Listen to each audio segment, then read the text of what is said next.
Anthony Fruin, who was Stanley Kubrick's assistant, once said Kubrick was usually pretty disappointed by mainstream movies. He thought most commercial films wasted huge budgets on really stupid stories.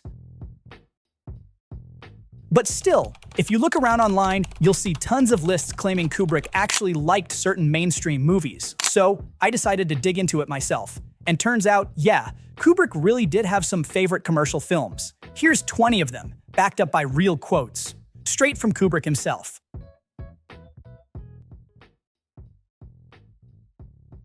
George Lucas only made 6 movies, but he changed the entire business. And before Star Wars, he made American Graffiti, the one Kubrick actually loved. It's just a bunch of kids driving around all night, last day of summer. That's the whole movie. Lucas based it on his own teenage years. No studio wanted it. Universal gave him $750,000 and told him to keep it under 100 minutes. And even after it was done, they didn't want to release it. Just left it sitting on a shelf until Coppola, who produced it, stepped in. Told them if they weren't going to release it, he'd buy it and put it out himself. That's when they changed their mind. It ended up making over $140 million. One of the most profitable movies ever made. Dollar for dollar, basically paid for Star Wars. Kubrick thought American Graffiti was great. Same with Star Wars. But he couldn't understand why Lucas stopped directing. Said if he had that kind of money, he'd just keep making movies.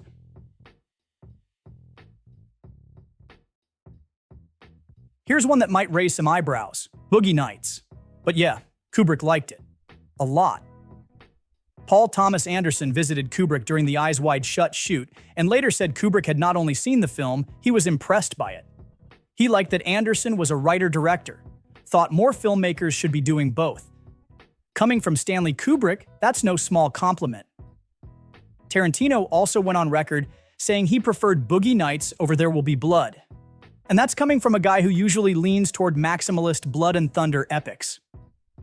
The film itself digs into the rise and fall arc of the golden age of adult films in the San Fernando Valley. Mark Wahlberg plays Dirk Diggler, a stand-in for John Holmes, and the whole thing walks this tightrope between sleaze and sincerity. And then there's Burt Reynolds. He hated this movie, fired his agent after seeing it, refused to do any promo. Still ended up winning a Golden Globe and got an Oscar nomination for it. Doesn't get more Hollywood than that.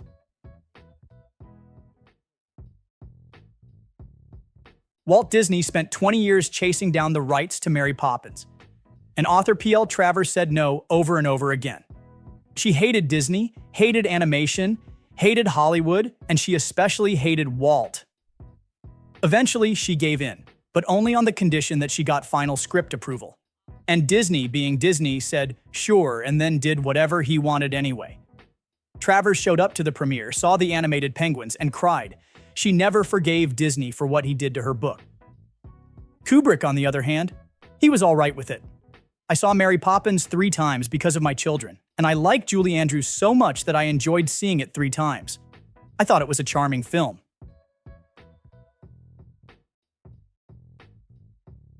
This is the film Kubrick actually wouldn't shut up about. From the moment his assistant came on board in 1965, Kubrick told him, straight up, you can't understand what cinema is capable of until you've seen the Battle of Algiers. He kept talking about it until the day he died. This film was shot like a documentary, so convincingly real that critics thought it was one. It was banned in France for 5 years because it openly showed French forces torturing Algerians during the revolution. The Pentagon even used the film to train soldiers on how to handle insurgencies in Iraq. Wrap your head around that. It barely got a release in the US, but over in Europe, it exploded. Every gritty war movie made after 1966 owes something to the Battle of Algiers. And Kubrick called it very impressive and said it fooled him in the best possible way. And if you can fool him, you've done something right.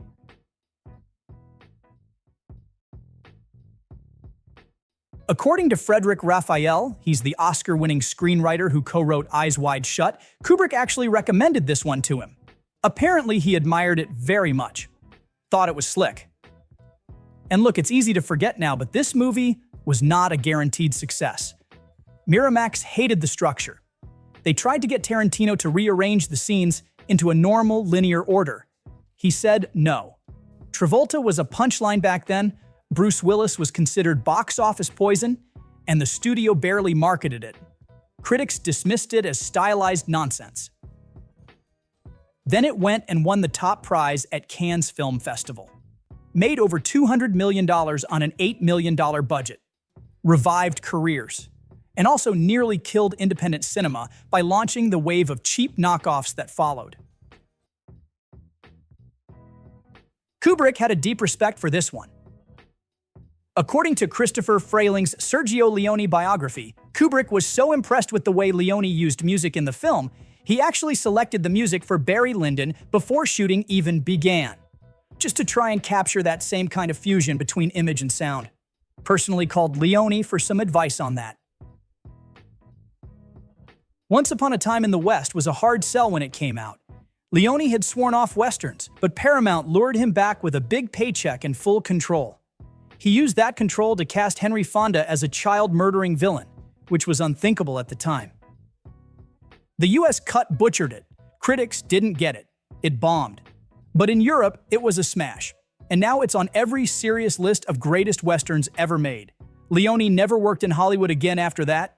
He'd had enough. But Kubrick took notice. And so did Tarantino, by the way. He called it the movie that made him actually consider filmmaking.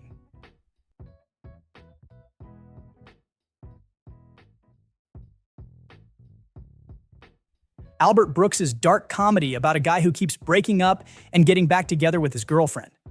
Columbia Pictures thought they were getting a sweet little romantic comedy. What they got instead was a deeply neurotic portrait of jealousy and insecurity. The test screenings were a disaster, so the studio panicked, of course. They told Brooks to add a scene with a psychiatrist to explain what the guy's problem actually was. He refused. So Columbia gave up on the film, didn't support it, barely promoted it, and it flopped. Brooks was crushed. He was convinced his career was over. And then, out of nowhere, Stanley Kubrick called him. And he told Brooks, "This is a brilliant movie. It's the movie I've always wanted to make about jealousy." He told him the business was broken, that studios decide the fate of a film before it ever hits theaters. Brooks later said, "He saved my life." Kubrick had a lot of time for Get Carter. British gangster film, early 70s, directed by Mike Hodges.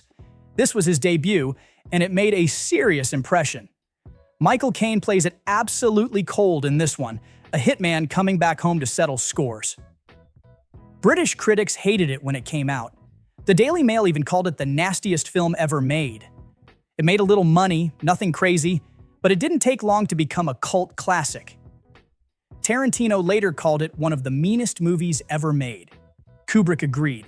He saw something in Hodges' direction that stuck with him.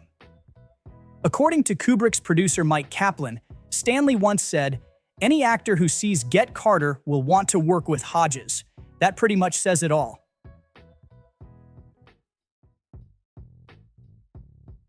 Altman called it an anti-Western, and he was right. It's set in a mining town where a gambler and a prostitute team up to build something that works until bigger interests come in and tear it all down. Kubrick loved it. He actually called Altman to ask how he got a shot in the opening sequence, McCabe lighting his cigar, walking across the bridge. Kubrick just wanted to know, how did you know you had it? Roger Ebert said Altman made a dozen great films, but only one perfect one. And this was it. He also called it one of the saddest films he'd ever seen. It was only nominated for one Oscar. Still, the American Film Institute listed it among the 10 greatest westerns ever made, and it deserves to be there.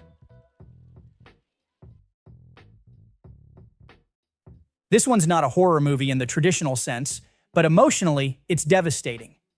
3 sisters in one house. One of them is dying of cancer. Cinematographer Sven Nykvist shot the whole film in blood reds and whites. Bergman wanted it to look like the inside of a wound, and it does. People walked out of screenings. It's actually pretty hard to sit through it even now. It ended up with 5 Oscar nominations, including Best Picture and Best Director. That was a first for Bergman in the States. He financed it himself because no one wanted to touch it, and even after it was finished, he couldn't find a distributor. That's when Roger Corman stepped in. He picked it up through New World Pictures, right alongside cheap grindhouse flicks like The Dirt Gang and Night Call Nurses. Bergman reportedly found that hilarious. Kubrick was both very impressed and depressed by the film. He could barely finish it. It hit him that hard.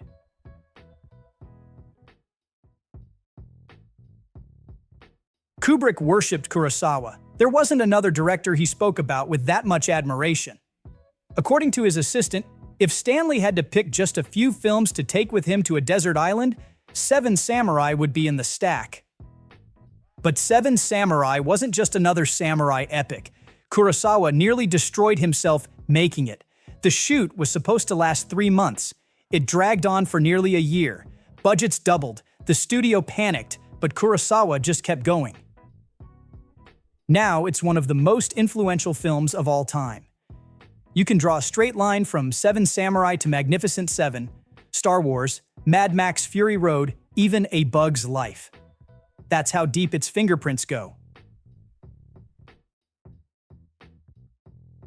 Before this film, Ingmar Bergman was in trouble. He'd made 16 movies, all flops. The studio that had backed him was about ready to drop him.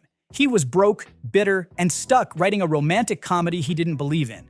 He thought no one would care. And then Smiles of a Summer Night hit Cannes like a lightning bolt. It won big, got international attention, and flat out saved Bergman's career. Set in Sweden at the turn of the century, the story follows upper-class couples and their servants entangled in romantic chaos, jealousy, heartbreak, the whole deal. It's been 70 years since it came out. It still holds a perfect 100% on Rotten Tomatoes. Not bad for a director who thought nobody would even like it. Kubrick absolutely loved it. He said that after Max Ophuls, the filmmaker he admired most was Bergman, and he liked Smiles of a Summer Night enormously.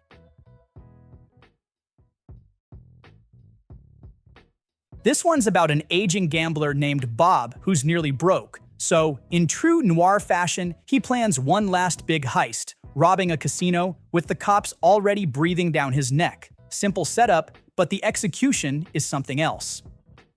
Jean-Pierre Melville directed this one, and he was years ahead of the curve. He shot on the streets of Paris, handheld camera, natural lighting, skeleton crew, 10 years before the French New Wave made any of that trendy. Truffaut and Godard both admitted later that this movie showed them how to do it. Problem is, nobody cared at the time. Barely anyone in France saw it. Critics ignored it. Melville had to sell his car just to keep the editing going. But now it's seen as the blueprint for all the classics. Breathless, Le Samurai, even Ocean's 11. Kubrick called it the perfect crime film. Claudia Weil made Girlfriends in Pieces. Weekends, scraps of time, borrowed money. It took her 3 years. No studio wanted it. But then it started screening at Cannes and Rotterdam, and suddenly, everyone was paying attention. Kubrick saw it and immediately called her one of the best filmmakers he'd ever seen. And he didn't just love the film, he respected it. He said it reminded him of the best European filmmakers. Girlfriends went on to quietly shape a whole generation of indie films about female friendship. Frances Ha, Tiny Furniture, Lady Bird, Girls. They all owe something to Girlfriends. But Weil's career was derailed when the studio hijacked her second film, It's My Turn. She never directed another feature, moved into television for good. Kubrick said, "It wasn't a success, I don't know why. It should have been. Certainly I thought it was a wonderful film. It seemed to make no compromise to the inner truth of the story, the theme and everything else." Alien didn't just blow up. It put Ridley Scott on the map. Before that, he was the guy doing commercials. After Alien, he earned real respect from the Hollywood crowd, and that includes Stanley Kubrick. In the Dangerous Days doc about Blade Runner, Ridley talks about trying to shoot the ending, 6 days flying around in a helicopter, looking for clean nature shots, but everything came back useless. That's when he remembered the opening of The Shining, so he reaches out to Kubrick, asks if there's any outtakes. Kubrick says sure, use anything that didn't make the final cut. And the reason he agreed was simple. He liked Alien, and he respected Ridley's work. Not a lot of people can say that. Ridley could, because of Alien. Oliver Stone had this script sitting in a drawer for years. Nobody wanted it. Studios told him, "We already had a Vietnam movie. It's called Apocalypse Now."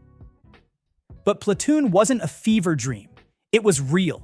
Stone was there. He actually lived it. And when he finally made the movie, he pulled everything from first-hand memory. Veterans came out of screenings saying it was the first time Hollywood got the war even remotely right.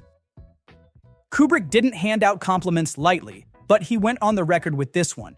Told Gene Siskel that Platoon worked because it was the first war movie he saw that actually felt like a military procedural, where the audience believes what's happening, moment to moment. The only thing he pushed back on was the ending.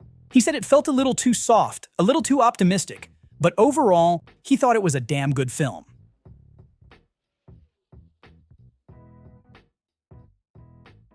This is one of those Woody Allen films nobody talks about anymore, which is kind of the point. No box office hook, no big plot, no A-listers. Just a young Seth Green, Mia Farrow, and a bunch of loosely connected memories about growing up in Brooklyn during the golden age of radio. Studios didn't know what to do with it. You couldn't market it to kids, it didn't have any kind of mainstream push, and it got steamrolled at the box office, barely scraped $14 million. Nobody noticed it back then. But Kubrick did. His longtime producer, Jan Harlan, said Stanley loved it. Not because it was some masterpiece, but because it was personal. This was his childhood too. The film's structure is basically a collection of vignettes, just moments from a world that doesn't exist anymore. Critics respected it, sure, but it got buried under the Oscar bait of that year and faded into obscurity. Today, it's considered one of Allen's most underrated works. This one's different. Not just a psychological thriller, The Vanishing is a proper nightmare. It's a Dutch film, directed by George Sluizer, based on a true crime novel. Kubrick saw it 3 times, told Sluizer it was the most horrifying film he'd ever seen, and that's coming from the guy who made The Shining. The story's unsettling by design. It's slow, methodical, and then just destroys you with its ending. When it premiered at Cannes, critics called it evil. Studio execs wanted it softened for a US release. Sluizer refused. Of course, they still brought him over in '93 to do an American remake with Sandra Bullock and Kiefer Sutherland. They forced a happy ending. Sluizer said they made him betray his own movie. The original got buried. Art house screenings, barely any promotion. It didn't hit a wider audience until years later, when it resurfaced on DVD and started making the rounds with film nerds and directors. This was Kenneth Branagh's first time directing, and people thought he was way out of his league. Everyone figured Olivier's Henry V had already set the gold standard. No need for a reboot. But Branagh didn't listen. Instead of trying to top Olivier, he went the other way. He turned it into a war film. Did it on a shoestring budget, but the cast was packed. Christian Bale, Judi Dench, Ian Holm, Derek Jacobi. It stunned critics. People who expected another stiff Shakespeare adaptation ended up watching something else entirely. Branagh landed an Oscar nomination for directing, and the film became a favorite among actors and filmmakers. But it tanked in the US, where people just assumed it was another Shakespeare thing and skipped it. Kubrick didn't. According to Kubrick's producer, Stanley liked Branagh's version far better than the old Olivier one, thought it was far superior.